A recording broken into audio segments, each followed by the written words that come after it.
नमो लोये सौहरिहन्ताणम् नमो लोये सौहृदानम् नमो लोये सौभागिर्यानम् नमो लोये सौज्यायानम् नमो लोये सौत्रिकावती सावनम् ओंकारमिन्दु संयुक्त नित्यम् ध्यायन्ति योगिनः कामदम् मोक्षदम् च ओंकाराय नमो नमः मङ्गलम् भगवान् मङ्गलम् गौतमोऽग्नि मङ्गलम् कुन्कुण्डार्यो विजेन्द्रमोऽस्तु मङ्गलम् नमः समरिसाराय स्वानुभूत्या चकास्ते स्वभावाय भवाय सर्वाः कृपावलियुतनिदाता।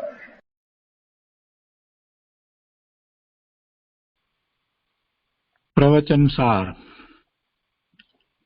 भगवान कुंकुंदाचार्य रचित प्रवचन सार तथा भगवान अमृतचंद्राचार्य रचित प्रवचन साરની ટીકા તત્વ પ્રદીપિકા એનો સ્વાધ્યાય આપણે કરી રહ્યા છીએ। એમાં જ્ઞેય તત્વ પ્રજ્ઞાપનની ગાથા 119 સુધી સ્વાધ્યાય કર્યો છે। આજે ગાથા 120 લઈએ છીએ।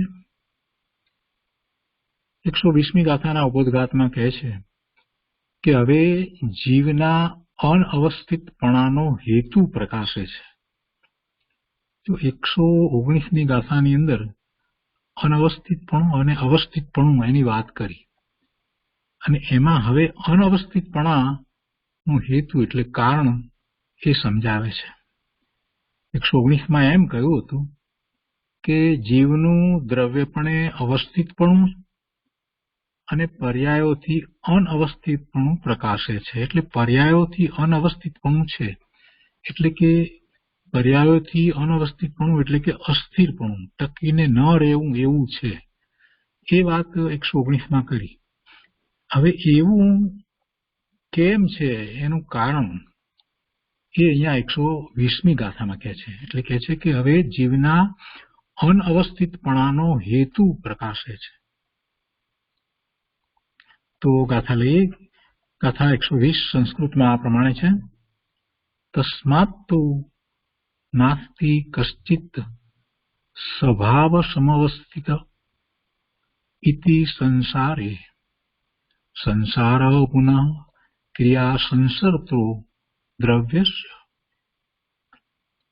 ગુજરાતીમાં 120મી ગાથા આ રીતે છે। તેથી સ્વભાવે સ્થિર એવું ન કોઈ છે સંસારમાં, સંસાર તો સંસરણ કરતા દ્રવ્ય કેરી છે ક્રિયા। ગાથાના અન્વયાર્થમાં કહે છે કે તસ્માત તું સંસારે સ્વભાવ સમસ્થિતિ ઇતિ કશ્ચિત ન અસ્તિ। તેથી સંસારમાં સ્વભાવથી અવસ્થિત એવું કોઈ નથી, અર્થાત સંસારમાં કોઈનો સ્વભાવ કેવળ એક રૂપ રહેવાનો નથી। અનવસ્થિતપણું છે ને, ટકીને એક સરખો રહે એવું હોતું નથી, એવું સ્વરૂપ તો એ તો પર્યાયનું છે। અને અહીંયા શરૂઆત જ એ રીતે કરી કે તેથી એટલે કે 119મી ગાથાના અનુસંધાનમાં આ વાત ચાલી રહી છે। એટલે ત્યાં એ અનવસ્થિતપણાની વાત કરી અને પછી એટલે કહે છે કે તેથી સંસારમાં એટલે સંસાર પર્યાયમાં સ્વભાવથી અવસ્થિત એવું કોઈ નથી, અર્થાત સંસારમાં કોઈનો સ્વભાવ કેવળ એક રૂપ રહેવાનો નથી। અને આગળ કહે છે સંસાર પુનઃ સંસરત દ્રવ્યસ્ય ક્રિયા।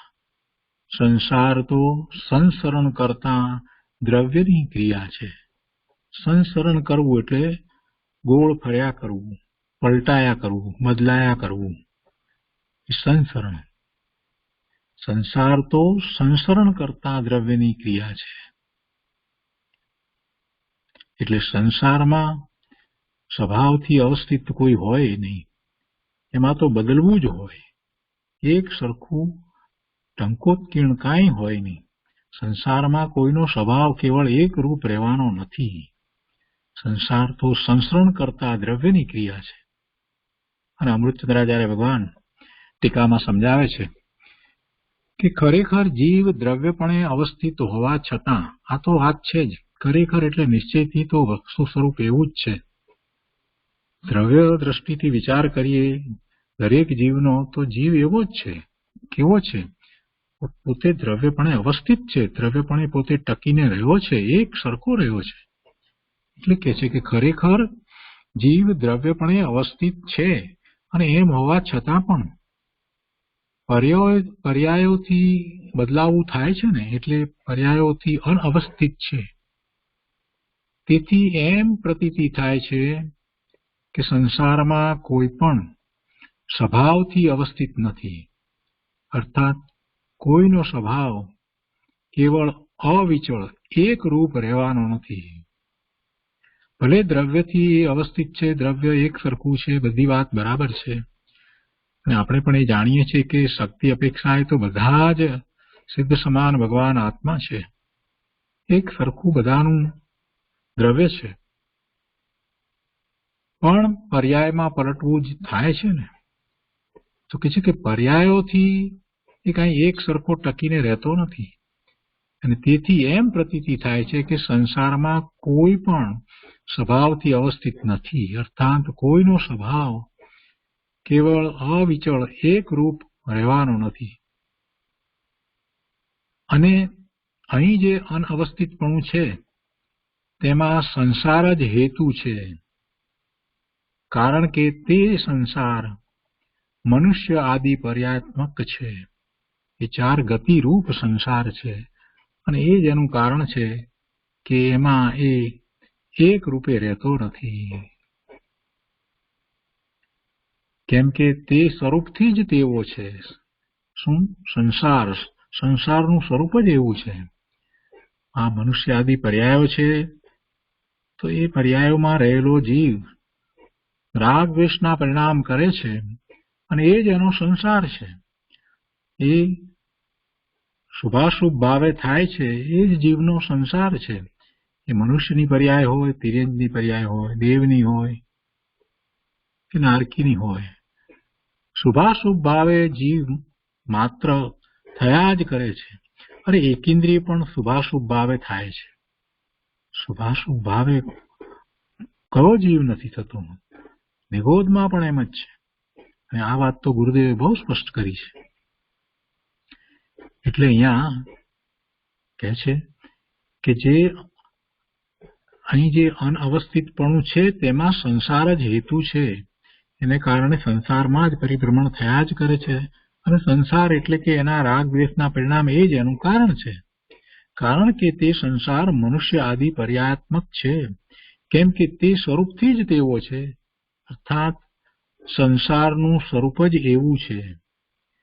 ત્યાં પરિણમતા દ્રવ્યનો પૂર્વોત્તર દશાના ત્યાગ ગ્રહણાત્મક એવો જે ક્રિયા નામનો પરિણામ તે સંસારનું સ્વરૂપ છે. ત્યાં પરિણમતા દ્રવ્યનો પૂર્વોત્તર એટલે પૂર્વની પર્યાય, અને ઉત્તર પર્યાય એટલે પછીની પર્યાય, એટલે એના ત્યાગ ગ્રહણાત્મક એટલે પૂર્વની પર્યાયનો ત્યાગ અને ઉત્તર પર્યાયનો ગ્રહણ, એટલે કે પૂર્વની પર્યાય જે છે એનો વ્યય થાય, અને નવી પર્યાય જે છે એનું ગ્રહણ એટલે ઉત્પાદ થાય. એટલે પૂર્વોત્તર દશાના ત્યાગ ગ્રહણાત્મક એવો જે ક્રિયા એ નામનો પરિણામ, એને ક્રિયા કહી, એવા પરિણામ તે સંસારનું સ્વરૂપ છે.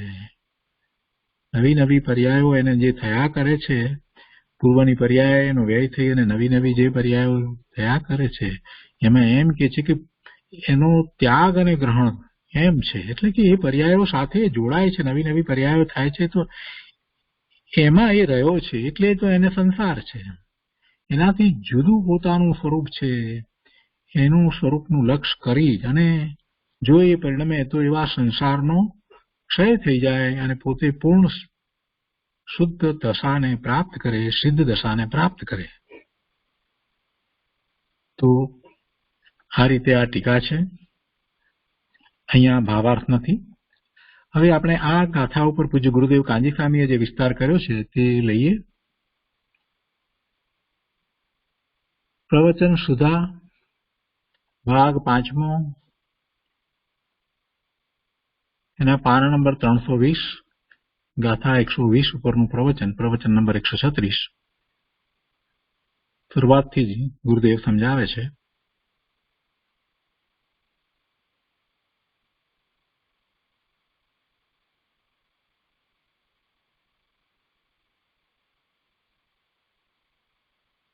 प्रवचन का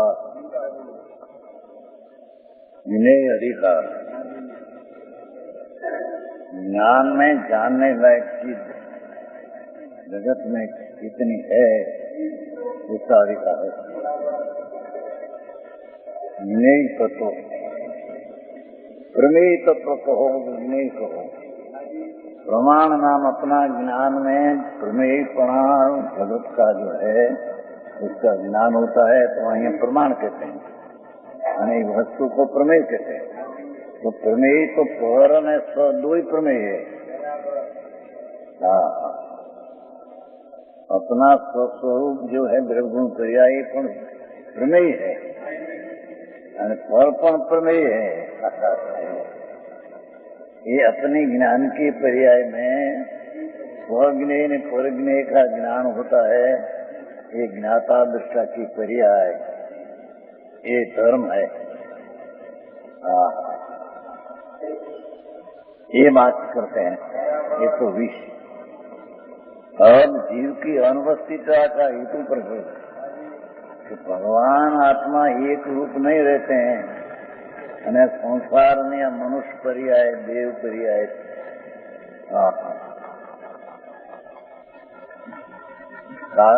लील फूक क्या कहते हैं? लील फूक जंग पानी पीने एक लील फूक ना गंज थया पानी से नहीं થાય इतनी लीला खाना प्रयत्न नहीं दिशा. एक कणी में असंख्य जीव, असंख्य शरीर, एक शरीर में अनंत जीव.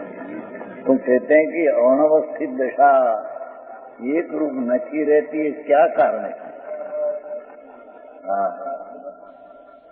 ये अनवस्थित एक रूप नहीं ऐसी मनुष्य देव स्वर्ग निरोध ऐसी जो पर्याय होती है, पर्याय अपनी पर्याय हो, शरीर आदि नहीं. शरीर तो जड़ है और मनुष्य आदि पर्याय के अंदर गति ने युगता ने निर्विधनी ये एक रूप नहीं, भिन्न भिन्न अवस्था में रखड़े होता है. भिन्न भिन्न मनुष्य आदि पर्याय उसको संसार कहते हैं. ये बात है. देखो તમારું નથી કોઈ સહાવ સમવઠ્યોદી સંસારી સંસારો ક્રિયા સંસાર માણસ દિવસ નીચે હરી ગઈ. તેથી સ્વભાવે સ્થિર એવું ન કોઈ છે સંસાર में. संसार को संस्करण करता द्रव्य के है क्रिया. ठीक है. वास्तव में जीव द्रव्य रूप से अवस्थित होने पर भी वस्तु शरीर के ध्रुव द्रव्य ये तो अवस्थित एक रूप है और ये सम्यक दर्शन का विषय है. हाँ, सम्यक दर्शन प्रकट करने का द्रव्य एक रूप अवस्थित है, उसका आश्रय ये सम्यक दर्शन. अवस्थित द्रव्य ध्रुव और विनायक भाव जीव द्रव्यपने अवस्थित होने पर भी वस्तु तरीके तो स्थिर ध्रुव वज्रना बिंब नहीं बैठे, एक रूप वस्तु है. तथा पर्याय उसमें पर्याय में अवस्था में अनवस्थित है. आप पर्याय लेना है मनुष्य ने त्रिविंश गति नहीं. ये पर्याय इतनी पर्याय ये पर्याय यहाँ चल नहीं देना है. અહીં તો संसारनी पर्याय संसरणम स्वरूप में से हटकर गतिनी चार में जो संसरण करते हैं, ये संसार है। संसार अपनी पर्याय से भिन्न नहीं वर्तता। समझ में आया? संसार स्त्री कुटुंब परिवार पैसों लक्ष्मी संसार नहीं। ये तो पर चीज है, इसकी का आत्मा के क्या सुने। तो भगवान आत्मा एक रूप वस्तु होने पर भी मनुष्यादि गति में युगता से अपनी पर्याय से अनवस्थित है।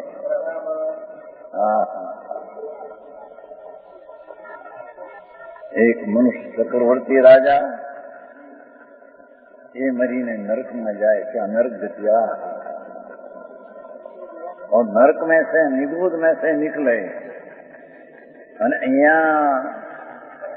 મનુષ્ય हो और चार ज्ञान काम कर सर्वज्ञान प्राप्त कर ले, એવી उसकी अवस्था। પણ એ બધી અવસ્થા અનवस्थित है, स्थिर नहीं। ये अवस्थित दशा पर से दृष्टि हटाने को अवस्थित द्रव्य जो त्रिकाल है उसका आश्रय लेने को आकाल कथा करती है। ये तो मूषादि पर्याय चार गति ये भी नहीं है, અને त्रिकाली वस्तु ये भी नहीं है।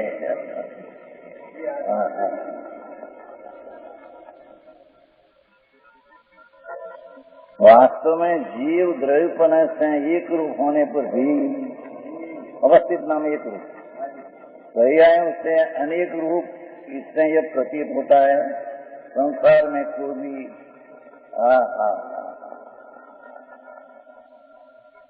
संसार में चार गति में कोई भी स्वभाव से अवस्थित नहीं, वो कायम रहने वाली संसार की कोई अवस्था नहीं। मनुष्य गति संसार, त्रियंत गति संसार, त्रियंत में है तो निगूढ़ भी आ गया। निगूढ़ लील फूल हमें आयो ने काम देख सकता, लील फूल सादा पर स्वाध्याय मंदिर का गए सादा में लील ना कला तो आखा अधी दीप में तो कितो वर्षा मुक्ति। ये अवस्था निगूढ़नी ये संसार है। ये न्याय से निकल कर मनुष्य गति हो पाए तो भी मनुष्य गति ये संसार है।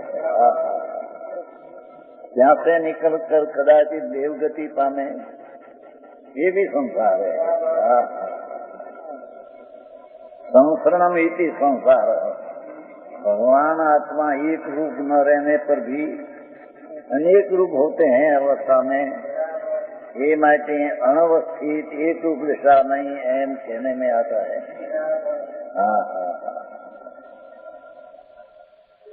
अमजूना बंगलाना सूता होय, ત્યાં से मरकर कोई त्रिंत में गधेड़ी ने कूखे जाए, मांसाहारी न खाता हो। ये संसार संसरण में संसार है।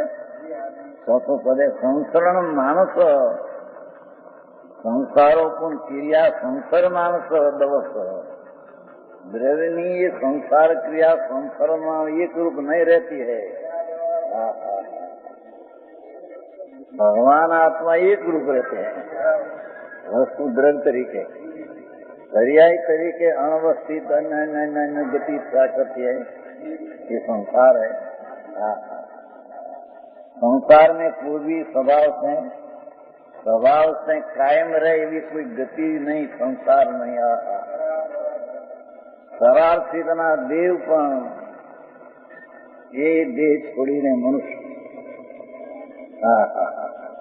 ये शरारतीनो भावपण अनवस्थित संसार है। जहाँ से निकलकर मनुष्य होता है ये भी एक रूप अवस्थित नहीं, ये संसार है। ये संसार अपनी पर्याय में अपने अपराध से पर्याय से उत्पन्न होती है। ये कोई संसार शरीर वाणी मन कर्म पैसो ये कोई संसार नहीं, ये तो परद्रव्य है। संसार एक विकारी अवस्था है मोक्ष मार्ग एक अविकारी अपूर्ण अवस्था है અને મોક્ષ એ પૂર્ણ અવિકારી દશા है। ये बड़ी दशाओं है। एमा અહીંયા तो संसार की दशा का वर्णन है। एक निरोधनो जीव निकलकर 8 वर्ष में मनुष्य होकर केवल पामते हैं। पर गति है संसार है। निगोद भी संसार है અને गति भी संसार है।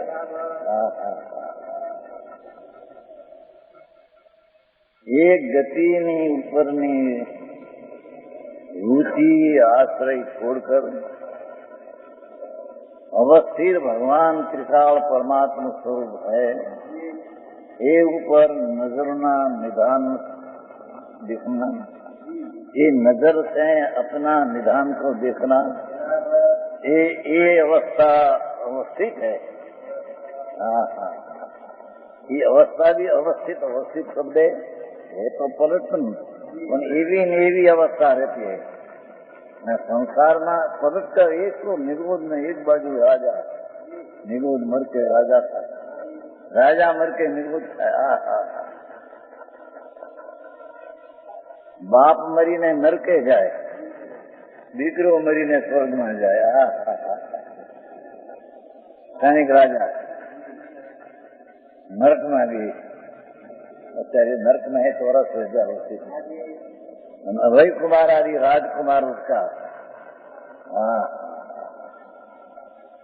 अनवस्थित दशा में कहा इस स्वर्ग में गई कोई मुक्ति बना। पिताजी नरक में गए, नरका स्वर्ग में गए। इस संसार अवस्थित नहीं, अनवस्थित है। समझ में आया? अनवस्थित स्थिति की दशा छोड़ना और अवस्थित को प्रदर्शित करना, वो माटे आचरण बताया है। स्वभाव से अवस्थित कोई चीज, किसी का स्वभाव केवल अविचल एक रूप रहने वाला नहीं। चाहे तो चक्रवर्ती का पद मिले, सर्वाचित की अवस्था हो, एक रूप नहीं रह सके। किसी का स्वभाव केवल अविचल एक रूप रहने वाला नहीं।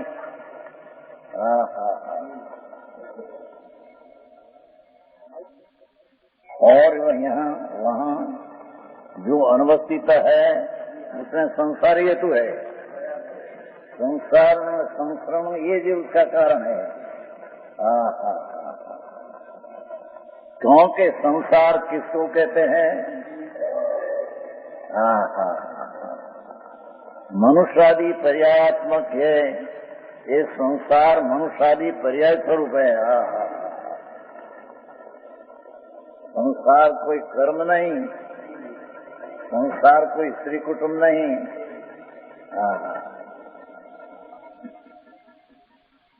संसार मनुष्यादि पर्याय 4 गति नहीं हो पाओ, ये संसार है। चाहे तो राजा महाराजा જેને કરોડો નામ બંગલા મૈસૂર है, 3 કરોડ નો બંગલો છોડીને વહી ગયો રાજા। 3.5 કરોડ નો મૈસૂર संसार दशा अनवस्थित, कहाँ रहने वाला कहाँ दूसरा मकान में रहे। ये अपनी अवस्था जो एक रूप नहीं, एक कारण है संसार हेतु उसका।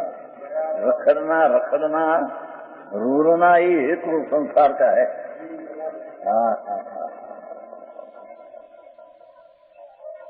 मनुष्य आदि पर्याय स्वरूप, मनुष्य आदि प्रियंक निगोद स्वर्ग नरक, ये मनुष्य आदि पर्याय स्वरूप संसार है। संसार है। लोगों को स्त्री कुटुंब छोड़े के संसार छोड़ा क्या भाई संसार क्या? स्त्री कुटुंब दुकान धंधा छोड़ा तो संसार छोड़ा। ये चीज संसार है ही नहीं, संसार छोड़ा क्या देते ये पर्ची तो कभी ग्रहण किया ही नहीं, तो छुड़ा ही कहाँ आया। तो मनुष्य गति आदि पर्याय तो ते ग्रहण किया है।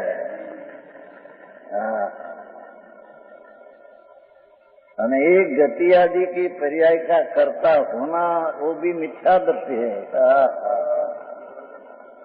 क्योंकि अवस्थित भगवान को दृष्टि छोड़कर अनवस्थित एक रूप नहीं रहने वाली अवस्था की रुचि प्रेम मिथ्या है।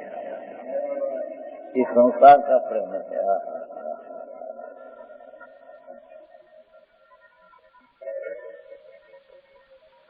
क्योंकि यह संसार मनुष्य आदि पर्याय स्वरूप है।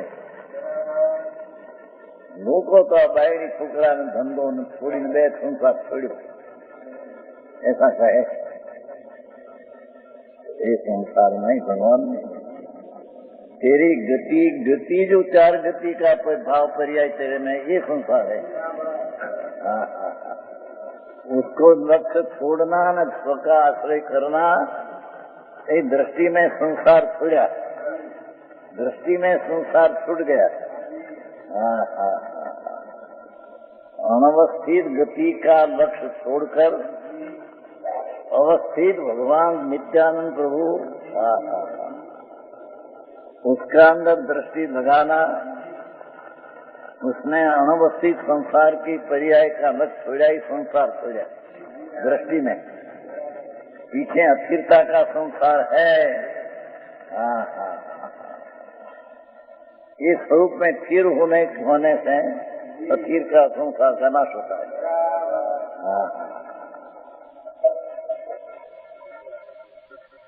केवली भगवान को भी असिद्ध कहते हैं, सिद्ध नहीं असिद्ध है। पहले गुण स्थान वाला निगोद जीव को भी असिद्ध कहते हैं। અને કેવળ જ્ઞાની પરમાત્મા એને દેહ છૂટીને મોક્ષ है, પણ છતાંય દેહ में है, इतनी युगता अपनी है। आयुष्मय कारणे नहीं, देहने कारणे नहीं, अपनी युगता से इतना क्या प्रतिजीवी गुण का विपरीत पढ़ाई में पड़ा है, ये असिद्ध है।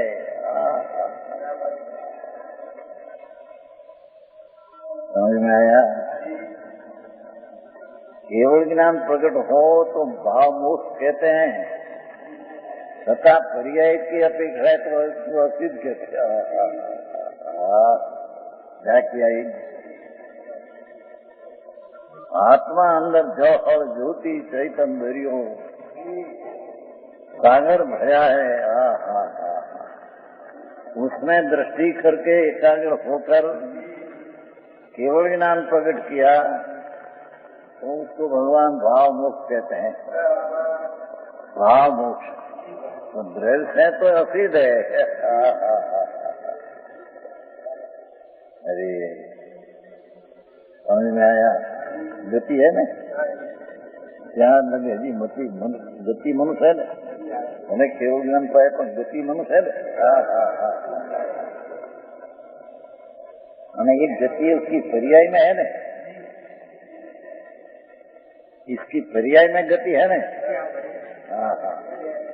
ये अपेक्षा असिद्ध कहा।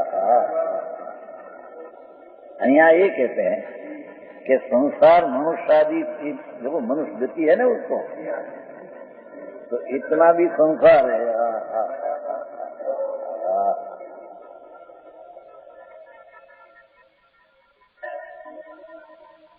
मनुष्य आदि टिका गतियों सिद्ध न लेना है, सिद्ध पर्याय नहीं लेना नहीं, संसार पर्याय की बात करते नहीं। संसार मनुष्य आदि पर्याय स्वरूप, कारण के इस स्वरूप से वैसा है। संसार स्वरूप से विकृत अनवस्थित दशा है।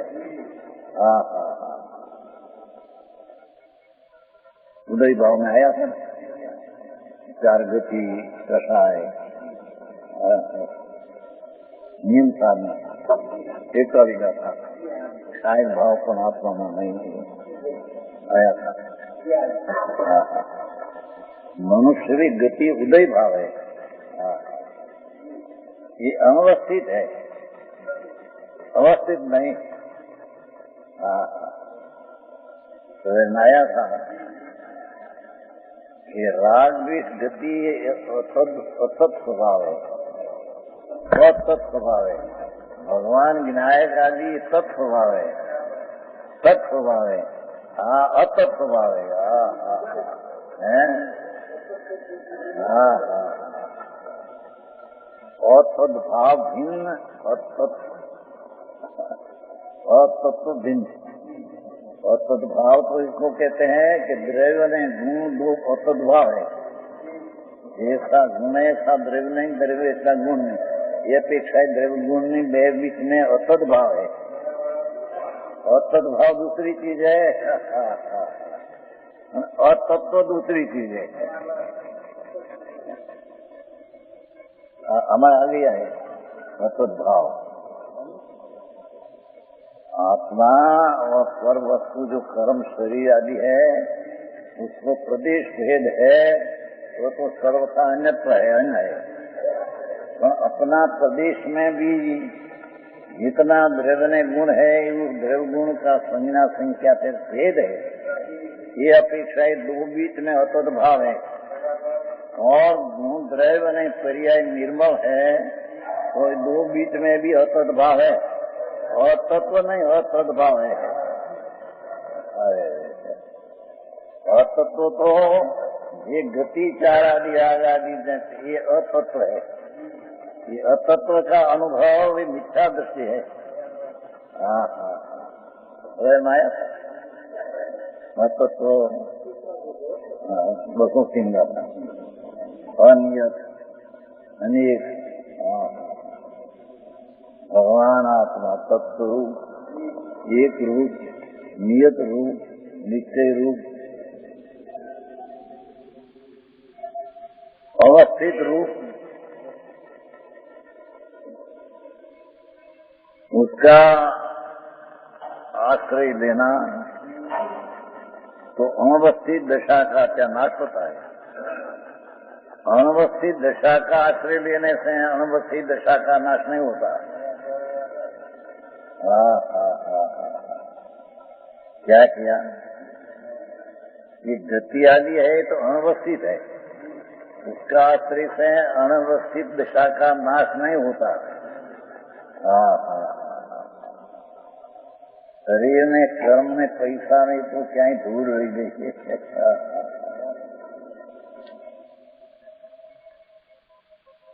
ये संसार नहीं, यानी छोड़ना ही आत्मा में नहीं है।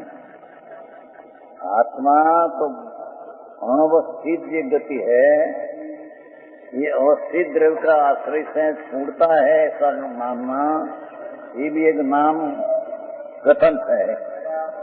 अंतर में खरते हैं तो अनवस्थित दशा नाश होती है, तो अनवस्थित दशा का नाश करने वाला आत्मा है, एम कहना ही पर नाम निक्षेप है। नाम मात्र है, परमार्थ से अनवस्थित दशा का नाश आत्मा नहीं करता। आत्मा तो अपना स्वरूप में ठहरते हैं तो अनवस्थित दशा उत्पन्न होती नहीं। अरे के भी समझे।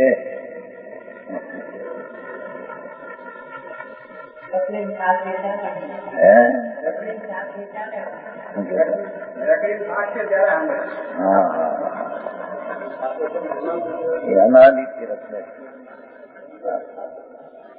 शास्त्रों ज्ञान भी अंगे अर्जन किया, ये उसका आश्रय छोड़ा नहीं।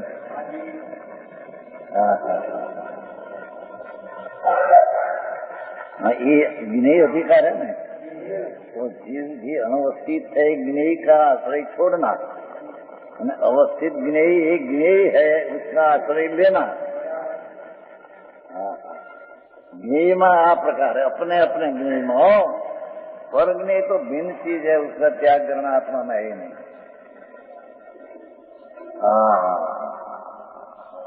यहाँ तो कैसे संसार का स्वरूप ही ऐसा है कि एक गति, दूसरी गति, तीसरी गति,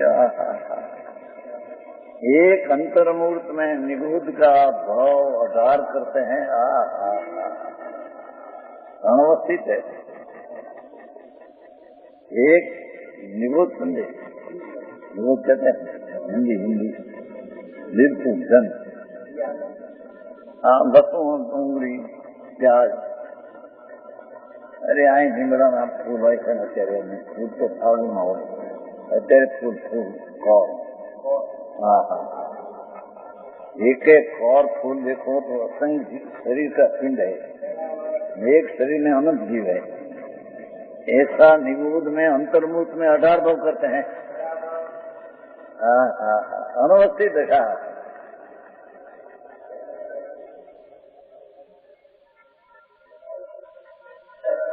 एक अंतर्मुहूर्त में 48 मिनट के अंदर निगूढ़ का जीव 18 भाव मर के निगूढ़ ये अनवस्थित दशा है। ये गुरु बैठी नहीं।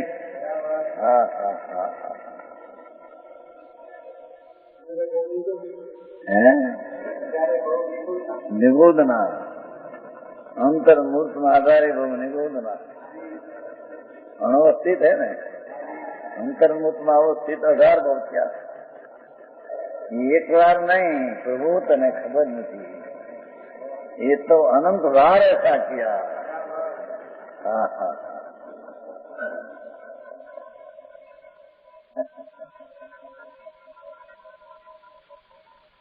दृष्टिबेन कहता था हमारे पुष्पाबेन से कहता था कि दूरदृष्टि पर दृष्टि फर्क फिर बा कहता था ऋषि कुमार ने कही कहता था कि दृष्टि आती है पर दृष्टि नो विषय समझे तो नहीं बात आती बात माता तारी बात आती एम के दृढ़ में तो एक पूछा था दृष्टि मिला कि तो देखा મળ્યું છે પણ એ દૃષ્ટિ સંસાર से हटकर अंदर दृष्टि लगावे तो दृष्टि मिली ने। पुस्तक मिला है क्या?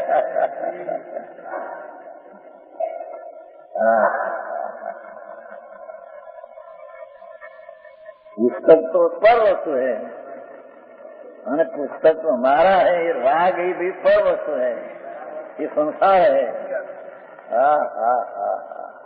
तो गति को संसार कहा तो राग तो संसार है ही। तो 18 भाव अंतर्मूर्त में निगूढ़ का जीव कहते हैं प्रभु। ऐसा तो ते अनंत बार किया कि हमको तो याद नहीं आती नहीं, तो प्रभु ते याद की किया है। અને યાદ નથી આતી માટે નહોતા નહીં હતા ऐसा कौन करे? माताना पेट में से जन्म्या पीछे 12 महीना में क्या हुआ खबर है? जन्मते तरत जन्म्या एकदम आगू करे आंख मीच હોય जन्म्या उन्हें तरत हजी तो એને माने जन्म्या है कि पुरुष है तो भक्ता है देखना पैदा तो मोड़ू खाड़े 9 महीना तो बंद હતું અંદર બધું। માતાના પેટમાં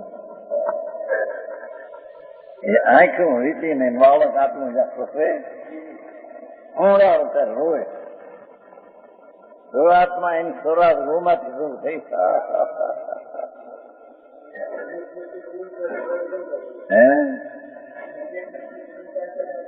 सम्यक दृष्टि की शुरुआत तो है एकदम मोड़ी खाटेदार क्रिया होती है तो अंदर में भान है, बिन भान है। समझ में आया? अरे माता ना पेट में सम्यक दृष्टि कीर्तन कर 9 महीना रहे आत्मज्ञान सम्यक दर्शन અને આનંદના સ્વાદની ધારા કાયમ રહેતી है पेट में हो। क्योंकि सम्यक दर्शन जी है ये अनवस्थित दशा का लक्ष्य ने आश्रय छोड़कर अवस्थित प्रभु भगवान आत्मा का अवलंबन लिया है। हाँ हाँ, तो उससे जो सम्यक दर्शन ज्ञान उत्पन्न हुआ, स्वरूपाकरण चारित्र उत्पन्न हुआ, ये तो कायम रहते हैं। माताना पेट में 1.25 महीना रहे तो पण कायम रहते हैं। उपयोग हो जाए कि नहीं ये बहुत विचार किया, पर हमको सब शास्त्र से पता नहीं है। शास्त्र विना एम कहना ये 1.25 महीना उपयोग अंदर समझाते है कि नहीं कोई बात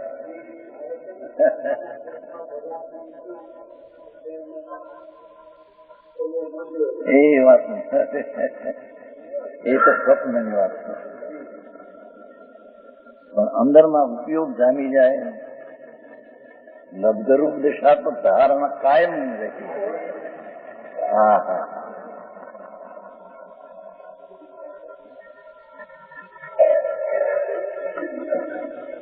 હા, જન્મીને મનુષ્ય થઈને અલ્પકાળમાં તો કેવળ જ્ઞાન દેने रहा और सिद्ध होना होगा। आखिरकार शरीर है तीर्थंकर का माता पिता माता पेट में पण शरीर आखिर खाया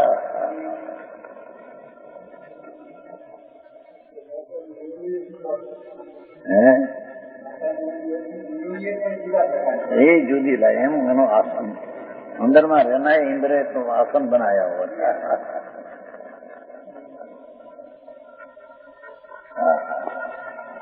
ત્યાં શરીરનો ભાગ પડ્યો રહે। હા હા, સવાનો માસ ગર્ભમાં રહે। હા હા, तीर्थंकर देव जेवा आत्मा भगवान तो दूसरी से कहते हैं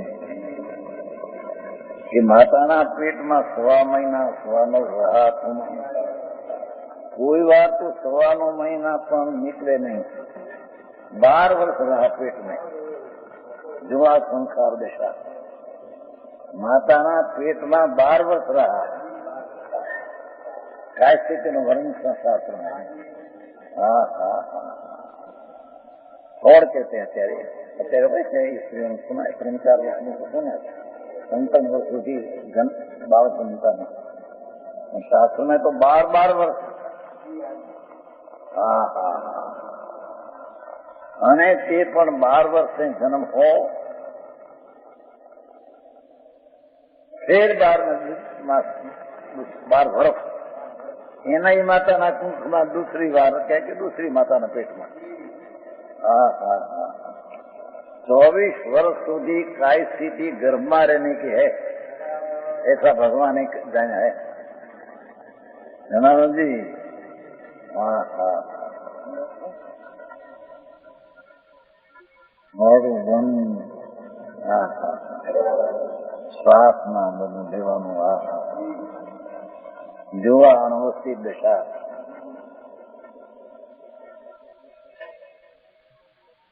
હા, એને એક વાર રહ્યા 12 માસ, ये संसरण दशा ऐसी है कि फिर भी 12 मास ही माताना पेट में रहे अथवा दूसरी माताना। एम भगवान नु वर्णन 24 वर्ष सुधी गर्भ में रहते हैं बताते हैं। हाँ हाँ, समझ में आया? एक काय स्थिति है, इसका नाम भगवान कहते हैं कि काया में गर्भ में कितना का रहना स्थिति है। ये अनवस्थित दशा है, क्या भी गति की क्रिया करती है नहीं। हाँ हाँ हाँ हाँ, गति की क्रियाएं भी गति का उदय भाव समय समय समय समय समय समझता है। हाँ हाँ,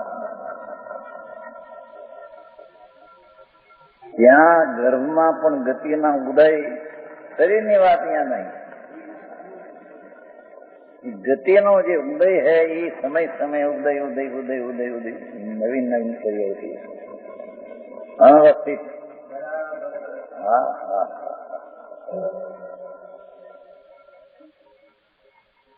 ऐसी याद न आवे इसी કરીને ये નથી એમ કોણ कहते हैं। माताना पेट में से निकलकर 12 महीना क्या हुआ खबर है खबर नहीं माटी नहीं था एम कौन कहे प्रभु। हाँ हाँ हाँ, ऐसे आनंद भाव में ऐसा अवतार दिया, इसकी खबर नहीं माटी होता है नहीं था एम कौन कहे प्रभु। हाँ, समझ में आया। हाँ, संसार का स्वरूप ही ऐसा है, उसमें परिणमन करते हुए द्रव्य का पूर्वोत्तर दशा का त्याग ग्रहणात्मक। हा हा हा हा, मनुष्य की गति का त्याग देव गति का उत्पन्न, मनुष्य गति का त्याग निरोध का उत्पन्न। हा हा हा, त्रियंज गति का त्याग निरोध में उत्पन्न, ये भी त्रिंज थे। हा हा, आत्मा स्वर्गना देव। हा हा, जिसकी 22 सागरनी स्थिति, एक सागर उपम में 10 करोड़ा करोड़ी पुण्योपम, एक पिलना असंग भाग में असंग बद वर्ष, ये देव 18 सागरनी 22 सागरनी स्थिति। हा हा हा हा, मरकर त्रियंत में जाए देव नु जीव, माछली ने कूखे कुतरी ने कूखे। हा हा हा,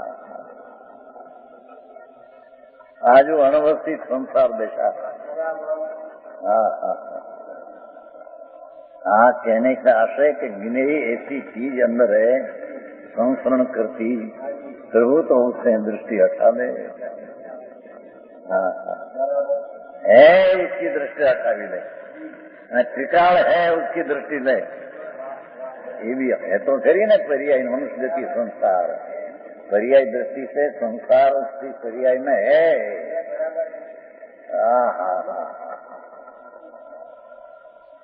द्रव्यज है न पर्याय नहीं, ऐसा नहीं। दो नई का व्याख्यान भगवान करते हैं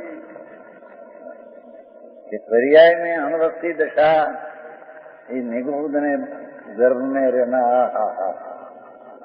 ये पण है तेरे ख्याल में आवे એટલે नहीं था एम केम कहेवाय प्रभु। एक वो भगवान आत्मा में आ संसरण दशा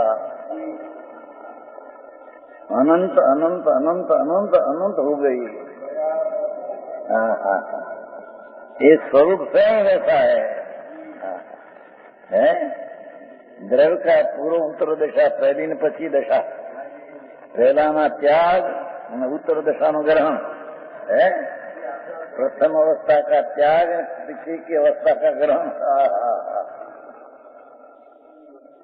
गति पहली गति की पर्याय का त्याग, दूसरी गति का ग्रहण, त्याग ग्रहण।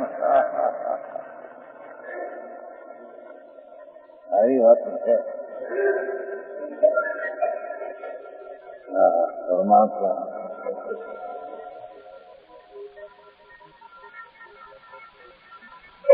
आया पूर्व उत्तर दशा का दशा इसकी हो पर्याय, मनुष्य गति, त्रियंज गति, निरोध गति, एकंदरी गति।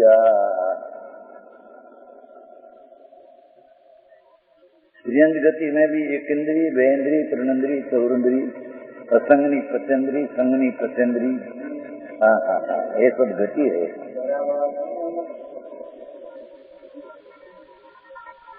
एवा पूर्व अवस्था का त्याग और पीछे की अवस्था का ग्रहण, ये त्याग ग्रहणात्मक ऐसा जो क्रिया, ये क्रिया है आत्मा की पर्याय में। जड़ का त्याग ग्रहण की बात नहीं है। हाँ, तो गति की पर्याय का, एक गति की पर्याय का त्याग, दूसरी गति का पर्याय का ग्रहण, ऐसा त्याग ग्रहण अनादि से चलाता है। अपना स्वरूप शुद्ध चिदानंद भगवान, उसकी दृष्टि नहीं, सम्यक दर्शन नहीं, यानी आ बधी थोड़ोजन भाव। एक पंडित आया था, एम कहते थे मनुष्य भाव है तो मनुष्य मोक्ष मिलता है, मनुष्य गति कारण है। પૂતામાં નહોતો કેમ નહીં સમજી લીધો. अरे रे भाई, मनुष्य गति मोक्ष का परिभ्रमण तो एक पति एक होती है, तो गति में भी है. हाँ हाँ, मनुष्य गति में से केवल कारण है, केवल न होता है. एक गति का त्याग करके स्वभाव का आश्रय करते हैं तब संकित होता है. हाँ हाँ हाँ, योग ज्ञानी तो बात क्या है, पर ये गति का वक्त जो है पर्याय में, ये पर्याय दृष्टि है. पर्याय मुंडा पर समया प्राणुगा था, था आगे नहीं यदि का ये पद पर्याय मुंडा. हाँ हाँ हाँ, गति मिली पर्याय है, उसमें मुंड होकर मिथ्या दृष्टि है. हाँ हाँ, भगवान स्वभाव अवस्थित पड़ा है, उसका तो आश्रय अवलंबन नहीं, અને ગતિ का अवलंबन ये तो पर्याय मुंडी मुंड है. शरीर गति नहीं हो, मुंड है.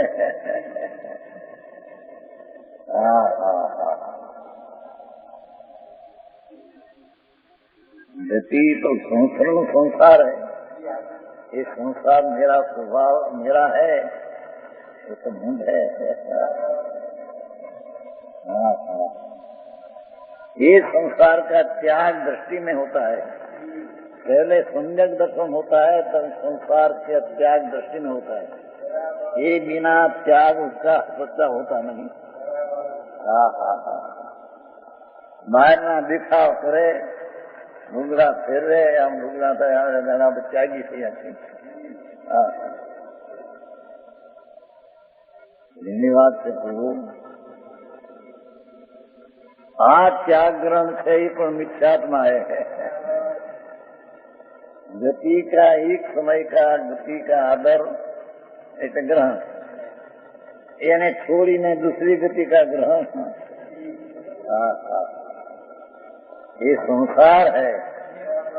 हाँ हाँ हाँ, तो एक राग आया ने राग छूटकर दूसरा राग, तो एक राग का त्याग ने दूसरा राग का ग्रहण.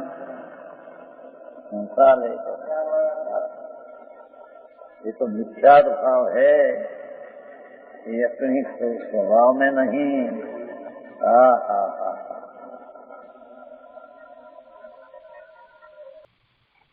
આજનો સ્વાધ્યાય અહીંયા સુધી રાખીએ છીએ. આ ગાથાનો શેષ ભાગ આપણે આવતા સ્વાધ્યાયમાં લઈશું. હવે સુખધામ બોલીએ. સુખધામ અનંત સુસંત ચરી દિન રાત રહે